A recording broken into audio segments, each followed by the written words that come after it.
जय हिंद। ट्रांजिस्टर के आज इस वीडियो में हम पढ़ेंगे कैरेक्टरिस्टिक ऑफ ट्रांजिस्टर। बेसिकली यहाँ जो हम कैरेक्टरिस्टिक पढ़ेंगे वो CB connection, it means common base connection, या कहें कॉमन बेस ट्रांजिस्टर का हम कैरेक्टरिस्टिक पढ़ेंगे और सी ट्रांजिस्टर का कैरेक्टरिस्टिक पढ़ेंगे। देखो, कॉमन बेस कनेक्शन मतलब आपका क्या है सर, जो बेस टर्मिनल होता है वो इनपुट सर्किट में भी और आउटपुट सर्किट में भी क्या होता है, कॉमन होता है। और सी कनेक्शन में जो आपका इमीटर टर्मिनल होता है वो भी इनपुट सर्किट और आउटपुट सर्किट में क्या होता है, कॉमन होता है। तो आज हम दोनों ट्रांजिस्टर का इनपुट और आउटपुट कैरेक्टरिस्टिक के बारे में पढ़ेंगे। हम सबसे पहले कॉमन बेस ट्रांजिस्टर का हम कैरेक्टरिस्टिक पढ़ते हैं, कॉमन बेस कनेक्शन का कनेक्शन पढ़ते हैं। इसका इनपुट कैरेक्टरिस्टिक क्या होता है, आप जानते हो कि कॉमन बेस कनेक्शन में इनपुट करंट आपका इमीटर करंट होता है और इनपुट वोल्टेज जो होता है इमीटर बेस वोल्टेज होता है। जैसे हम कनेक्शन की बात करें तो यही मेरा कनेक्शन है सर, ये मेरा कनेक्शन है। मान लो एन पी एन, ये बेस ले लो, ये ले लो, इस तरह का कनेक्शन। ये हमारा क्या हो जाएगा, VEE हो जाएगा। और ये हमारा इमीटर टर्मिनल, ये मेरा कलेक्टर टर्मिनल, ये मेरा बेस टर्मिनल। तो देखो, इसके क्रॉस जो इमीटर और बेस के बीच जो वोल्टेज है वो VEB है और इनपुट करंट मेरा क्या है, IE।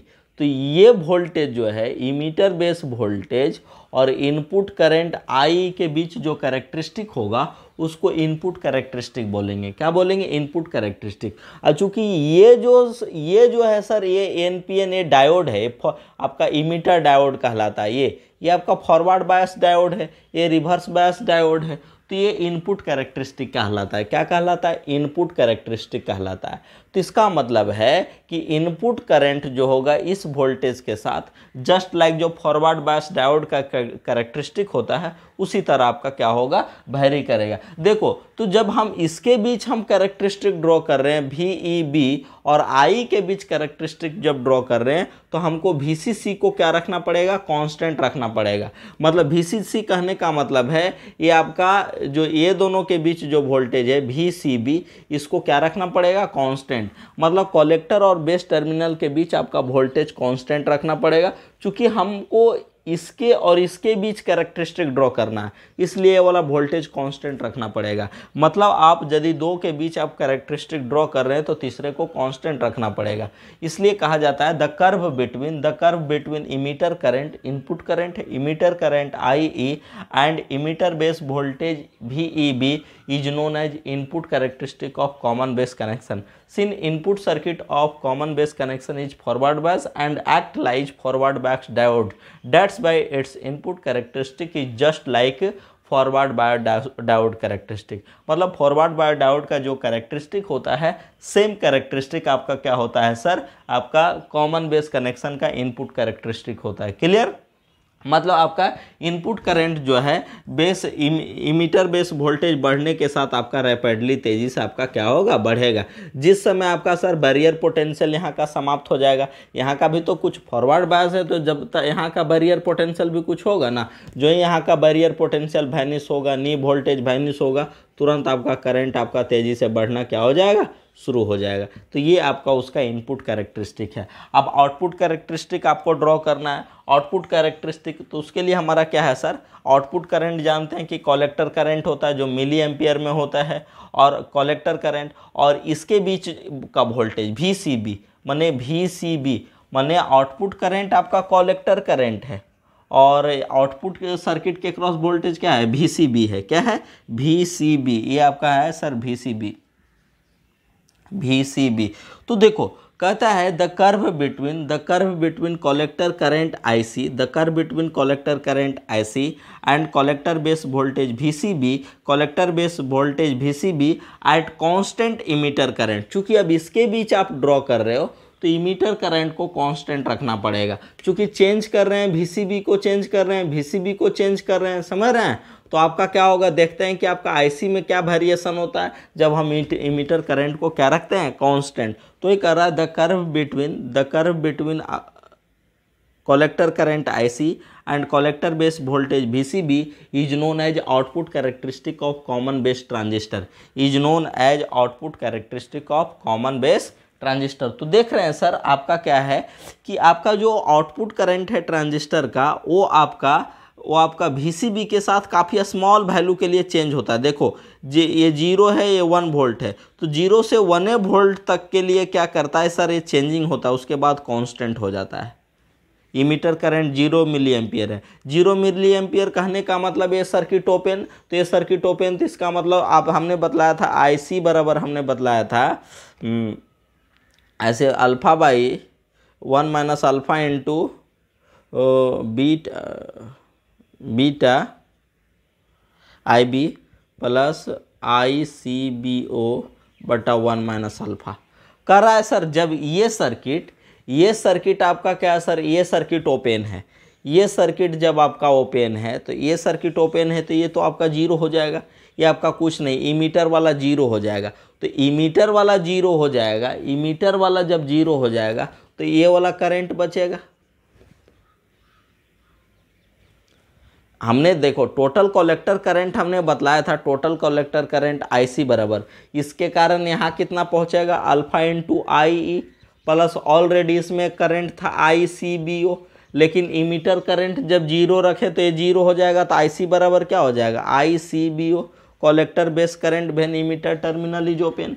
तो अब क्या होगा, तो IC जब इमीटर करंट आपका 0 है तो भाई कुछ ना कुछ लीकेज करंट होगा ना, जो माइनॉरिटी चार्ज कैरियर के कारण फ्लो होता है, वही तो आपको दिख रहा है। पहले से इतना करंट फ्लो कर रहा है, पहले से इतना करंट फ्लो कर रहा है, माने 1 मिली एम्पियर, पहले से इतना करंट आपका क्या हो रहा है, फ्लो हो रहा है। तो ये जो करंट होगा ना सर, ये जो करंट होगा वो ICBO होगा, क्योंकि यहाँ इमीटर करंट आप 0 है, इमीटर करंट 0 मतलब ये टर्मिनल ओपन होगा, ये टर्मिनल ओपन होगा मतलब ये 0, तो पहले से हमारा कलेक्टर सर्किट में इतना करंट होगा ICBO के बराबर होगा।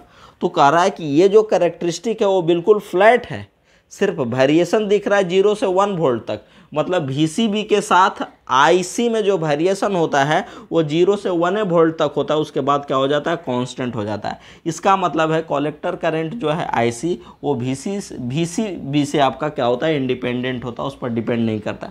लेकिन जो ही हम कलेक्टर सर्किट को क्लोज करते हैं और आपका इनपुट करंट जो आपका इमीटर करंट है उसको बढ़ा करके 1 मिली एम्पियर करते हैं, तो देखते हैं कि ग्राफ ऊपर शिफ्ट कर जाता है, माने ऐसा ही ग्राफ रहता है, ऊपर शिफ्ट कर जाता है। आप जानते हो कि IC ऑलमोस्ट इक्वल टू क्या होता है, IE के बराबर होता है। तो देखो तो ये आपका ये 1 मिली एम्पियर कर दो ना, 1 2 3 4, आपका क्या है, देखो ये आपका I 1 मिली एम्पियर की है, तो देखते हैं कि आपका कलेक्टर करंट भी आपका क्या है सर 1 मिली एम्पियर के आसपास ही हो जाता है, और आपका क्या होता है, कर्व आपका फ्लैट, मतलब ये कर्व फ्लैट शो कर रहा है ना कि आपका VCB के साथ आपका कलेक्टर करंट में कोई वेरिएशन नहीं होता है, बिल्कुल कर्व आपका फ्लैट, मतलब सिर्फ वेरिएशन 0 से 1 वोल्ट तक है। फिर IE को बढ़ा दिए 2 मिली एम्पियर, तो देखो ये भी ऑलमोस्ट 2 मिली एम्पियर के आसपास वेरी कर गया। फिर IE को बढ़ा दिए तो फिर भी चेंज कर गया, फिर IE को बढ़ा दिए तो फिर चेंज कर गया।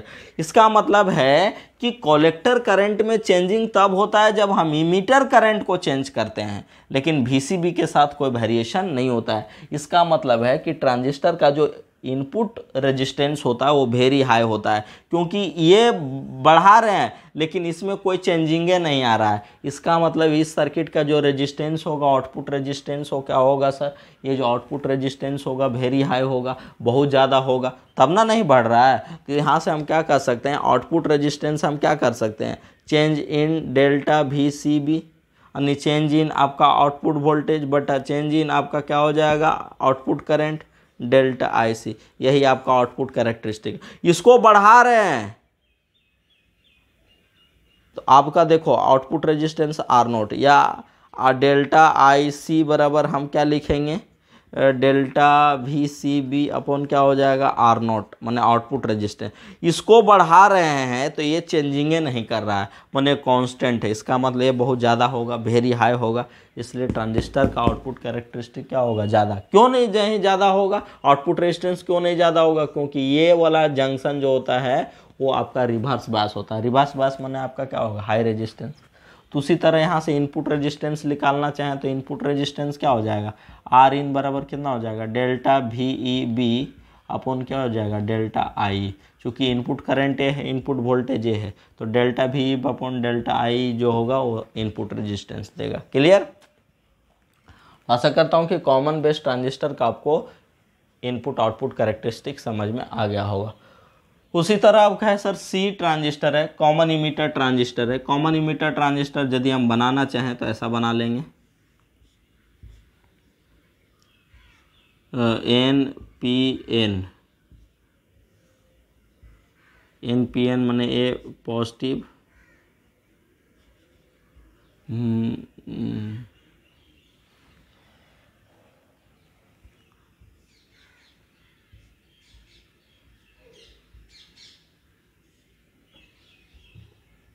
चलो आर सी, देखो ना ये आपका क्या हो गया, ये पॉजिटिव कर दिए ना तो ये रिवर्स बायस हो गया, तो ये हमारा क्या हो जाएगा, इमीटर हो जाएगा, ये बेस हो जाएगा, ये आपका क्या हो जाएगा, कलेक्टर हो जाएगा। तो हमारा इसके बीच जो वोल्टेज होगा वो क्या हो जाएगा, वी बी ई होगा, और इसके बीच जो वोल्टेज होगा वो क्या होगा, वी सी ई होगा, वी सी ई। देखो अब वी सी होगा, तो देखो कह रहा है इनपुट कैरेक्टरिस्टिक क्या है, the curve between input current and input voltage is known as input characteristic. तो यहाँ इनपुट करंट कौन है, बेस करंट है, इनपुट वोल्टेज कौन है, वी बी है, तो कह सकते हैं the curve between base current and base emitter voltage V B E is known as input characteristic of C transistor. और चूंकि जानते हो कि जो इनपुट सर्किट होता है सर, इनपुट सर्किट आपका यही है, इमीटर और बेस वाला सर्किट ही इनपुट सर्किट है, तो ये फॉरवर्ड बायस होता है। फॉरवर्ड बायस माने forward bias diode, emitter diode forward bias diode होता है, इसलिए आपका इसका जो कैरेक्टरिस्टिक होता है ऑलमोस्ट आपका फॉरवर्ड बायस डायोड का जो कैरेक्टरिस्टिक होता है वैसा ही होता है।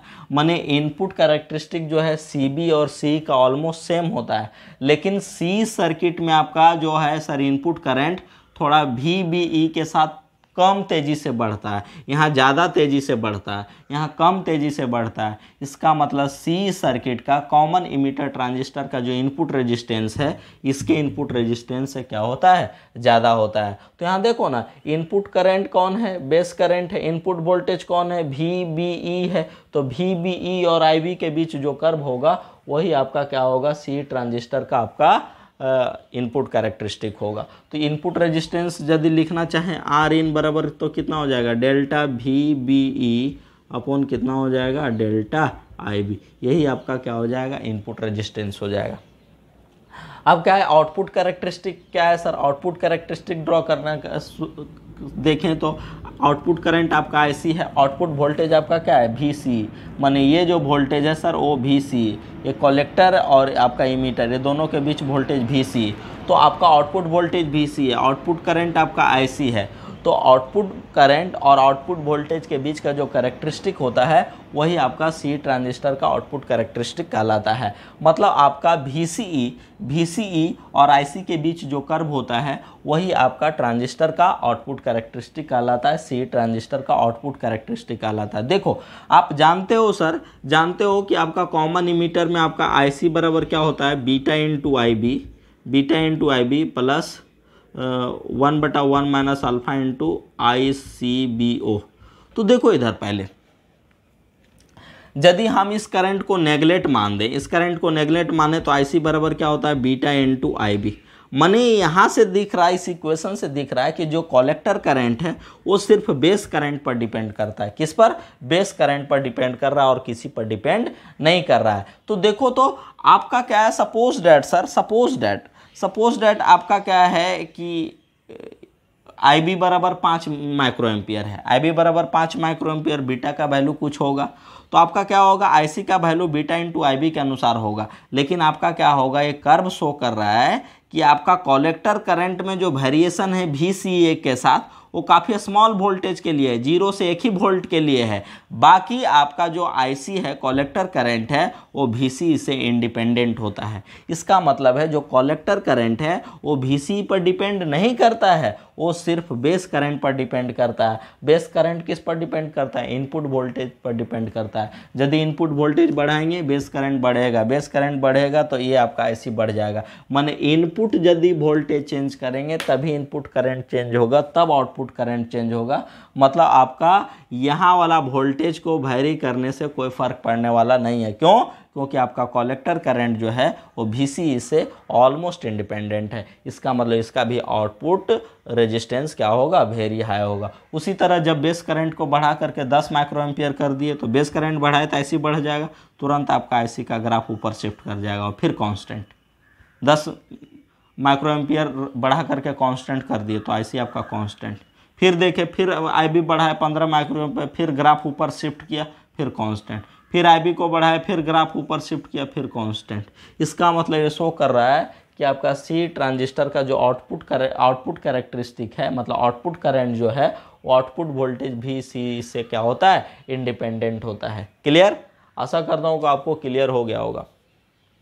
कुछ नहीं है इसमें, बहुत सिंपल है भाई, ये एकदम देख लो ना। यहाँ हमने बतला रखा है कि आईसी बराबर क्या होता है, beta into I B plus 1/1 minus alpha into I C B. तो ये तो माइनॉरिटी चार्ज कैरियर वाला करंट है, तो इसको नेगलेक्ट मान सकते हो। तो आईसी बराबर क्या हो जाएगा, बीटा इंटू आई बी। तो आईसी बराबर क्या हो जाएगा, बीटा इंटू आई बी। माने आपका आईसी जो है वो सिर्फ आई बी पर डिपेंड करता है। किस पे? IB पर डिपेंड करता है। मतलब आपका VCE से क्या होता है, इंडिपेंडेंट होता है। तो उसका कर्व हमने इस प्रकार ड्रॉ कर दिया। क्लियर हो जाना चाहिए। Thank you.